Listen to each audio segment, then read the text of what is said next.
Could you put this in the broader context of the ongoing protests in Haiti and the connection to what's the crisis in Venezuela? Yes. Well, Haiti is going through a terrible uprising, or a great uprising, maybe we could say, in large measure because the support that Venezuela provided Haiti, $4.3 million of cheap oil and cheap credit from basically 2008 till 2017 or beginning of 18, has finished. And $4.3 billion? $4.3 billion in oil was provided. Now, as we talked about here on Democracy Now!, at the time that we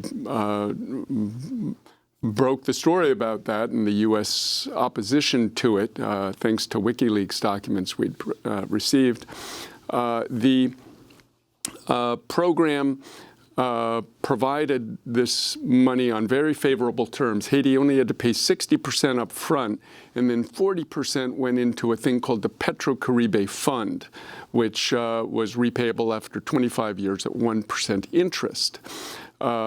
This money was supposed to be used for hospitals, clinics, schools, roads, any social benefit projects. This was the vision of Hugo Chavez, was to give Haiti the capital to develop itself, so it wasn't having to constantly turn to USAID or the IMF, et cetera.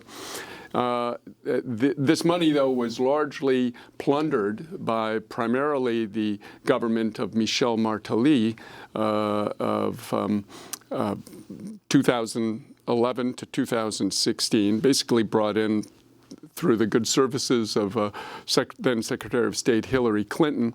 And so demonstrations began asking, what happened to the Petro-Caribe money? Where did all this money go?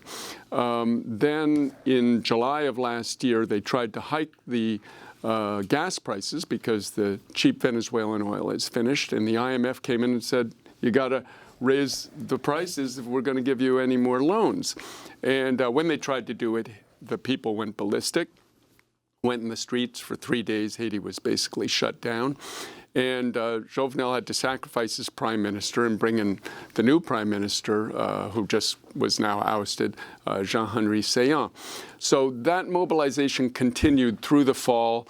In September, October, November, huge demonstrations. And then it began again in February, basically after Jovenel stuck a knife in the back of the Venezuelans after their exemplary solidarity by voting against Nicolas Maduro, saying he was illegitimate as part of a OAS, an Organization of American States, vote on January 10th. Until then, Haiti had not gone along with the U.S. campaign to oust Maduro, but they basically sided with Washington, and now Washington is doing everything to keep Jovenel propped up. Why did they make that decision all of a sudden? They were between a rock and a hard place because Washington was sort of sitting back.